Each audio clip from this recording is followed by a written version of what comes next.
Hello students, welcome to SN Education class. Today we read workbook chapter number 13 and today we read a poem Cloud.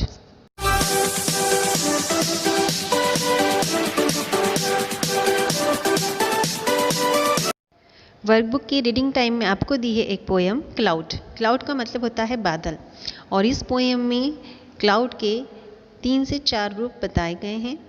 First stanza में है I am a cloud quietly I fly through the transparent sky and in the heavens I bloom into a lotus. First stanza में कहा गया है कि मैं cloud हूँ, मैं बादल हूँ और बिल्कुल चुपचाप शांति से मैं उड़ता हूँ ट्रांसपेरेंट स्काई में, यानी इस स्वच्छ आसमान में जो बिल्कुल ट्रांसपेरेंट है, जहाँ आप आर पार देख सकते हैं। एंड इन द हेवंस और स्वर्ग में आई ब्लूम इनटू अ लोटस, मैं एक लोटस की तरह, एक कमल की तरह खिलता हूँ। यानी आपने जब स्वर्ग का नज़ारा देखा होगा टीवी सीरियल्स या पिक्चरों में, तो वहाँ पे भी बादल ही दिखाई देते हैं जो नीचे होते हैं और कमल के फूल के समान खिले हुए होते हैं। सेकेंड स्टेंजा में दिया है आई एम अ ब्रिज। अब क्लाउड का एक और रूप बताया है ब्रिज, यानी हवा, बहती हुई हवा को हम कहते हैं ब्रिज, जो हल्के से बहती है। Stilly I glide over the bed of flowers, धीरे से छिपकर मैं बहती हूँ फूलों के बिस्तर पे से। And gently I shake down a dream, और हल्के से मैं उनके स्वप्न को झकझोर देती हूँ, हिला देती हूँ। यानी बहती हुई हवा कहती है कि जब वो बहती है तो फूलों को इस तरह हिलाती है कि धीरे से उनके द्वारा देखे गए सपने टूट जाते हैं। नेक्स्ट स्टेंजा में है आई एम वाटर, मैं पानी हूँ। Leisurely I flow into the sleeping rainbow, मैं बहुत ही आराम से सोते हुए रेनबो में बहता हूँ। आपने देखा होगा कि जब पानी गिरता है तो इंद्रधनुष बनता है, और इंद्रधनुष क्योंकि पानी के बीच बनता है, इसलिए यहाँ पे ऐसा कहा गया है कि रेनबो में से जो पानी है वो बहता है, नीचे गिरता है। And go in pursuit of the sound of the temple gong, और इसी तरह पानी की जो आवाज़ है उसी तरह की झनकार आप मंदिर के घंटे की ध्वनि में भी सुन सकते हैं। नेक्स्ट स्टेंजा है आई एम अ फॉग, मैं एक कोहरा हूँ। कोहरा आपने देखा होगा कि जब बहुत ठंड पड़ती है तो फॉग होती है, यानी कोहरा होता है। Shyly I look forward to the rising of the red sun, shyly means शर्माते हुए, झेपते हुए। I look forward to the rising of the red sun, मैं उगते हुए लाल सूर्य को देखकर लुक फॉरवर्ड हो जाता हूँ, यानी गायब हो जाता हूँ। Over the towering peak and return to it, ऊंची चोटी पर मैं वापस चला जाता हूँ। इट्स अ जेंटल ब्यूटी, और ये एक प्राकृतिक सुंदरता है। यानी कोहरा बनना एक प्राकृतिक काम होता है, और जब सूरज निकलता है तो वापस कोहरा गायब हो जाता है, और सूरज ढलता है तो वापस कोहरा अपना रूप ले लेता है। ये एक जेंटल ब्यूटी है। अब देखते हैं इसके क्वेश्चन आंसर। सबसे पहले आपके सामने दिया है question first, find out the words from the poem which have the following meaning. आपको नीचे दिए हुए कुछ मीनिंग है, ये अर्थ है, उनके लिए एक एक वर्ड ढूंढना है पोएम में से। तो सबसे पहले मीनिंग दिया है सीक्रेटली। सीक्रेटली मतलब रहस्यमय तरीके से, गुप्त तरीके से, या जिसे हम बोल सकते हैं छुपकर, तो उसके लिए वर्ड दिया है स्टिल्थली। फिर है सॉफ्टली, सॉफ्टली मतलब बहुत ही आराम से, जिसका मतलब होता है जेंटली, एक वर्ड उसके लिए है। स्लोली यानी धीरे से, जिसके लिए वर्ड लिया है लेजरली।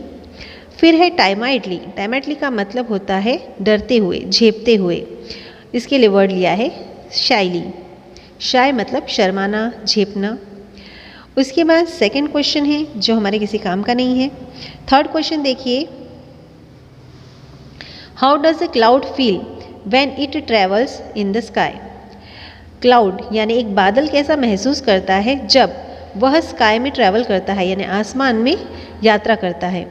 तो आंसर है the cloud feels a quietness, बादल महसूस करता है बिल्कुल शांति, यानी वो बहुत ही शांति से वहाँ से गुजरता है। What is the bridge responsible for, when does it glide. क्या हवा उत्तरदायी है जब वो बहती है, यानी हवा अपने बहने के लिए किसी चीज़ के लिए उत्तरदायी होती है। When the breeze glides over the bed of flowers, it shakes down a dream. जब हवा फूलों पे यानी फूलों के बिस्तर पे से गुजरती है तो वो उनके सपनों को हिला देती है। यानी हवा जो है, बहती हुई हवा, वो किसके लिए उत्तरदायी है? वो फूलों के सपनों को तोड़ने के लिए उत्तरदायी होती है। Next question is where does the water flow? पानी कहाँ बहता है? तो आंसर है the water flows in the sleeping rainbow. कविता के अनुसार पानी कहाँ बहता है? कविता के अनुसार पानी बहते हुए, कविता के अनुसार पानी सोते हुए रेनबो में बहता है। नेक्स्ट क्वेश्चन है, ये पूछा है in the line and return to it its gentle beauty what does it refer to? यहाँ पूछा है इस जो लाइन है कि वह जो सुंदरता है, प्राकृतिक सुंदरता, वो वापस लौट आती है। ये इट शब्द किसके लिए यूज़ किया गया है? तो इट शब्द यूज़ किया गया है उगते हुए सूर्य के लिए। नेक्स्ट क्वेश्चन है what do you understand by the red sun? आप लाल सूर्य से क्या समझते हैं? तो आंसर है when the sun rises its colour is quite red. जब सूर्य उगता है तो उसका कलर बिल्कुल रेड होता है, तो इसका मतलब होता है लाल सूर्य। नेक्स्ट इंपॉर्टेंट क्वेश्चन है summary the poem in about 80 words. आपको इस पोएम की समरी लिखनी है 80 वर्ड्स में। आंसर है the cloud flies through the sky and in heavens it looks like a blooming of lotus flower.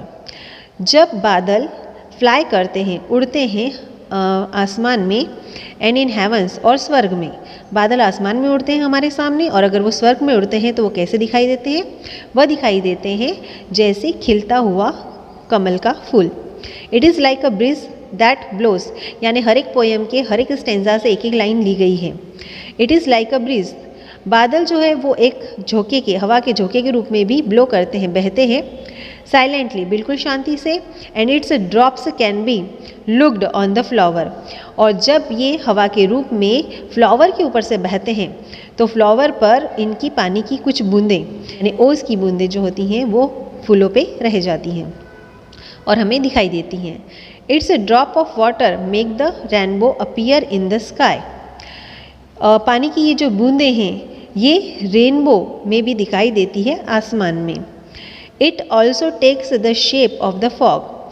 ये जो बादल हैं और ये जो पानी है ये एक कोहरे का रूप भी है, यानी बादल का रूप कोहरा भी है।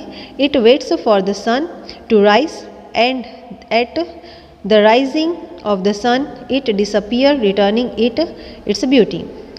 It waits for the sun, ये जो कोहरा होता है वो इंतज़ार करता है सूर्य के राइज होने का, उगने का, और फिर जब सूर्य उग जाता है, राइजिंग हो जाता है, तो ये डिसअपियर हो जाता है, गायब हो जाता है इसकी स्वयं की सुंदरता में, यानी अपनी सुंदरता में वापस चला जाता है।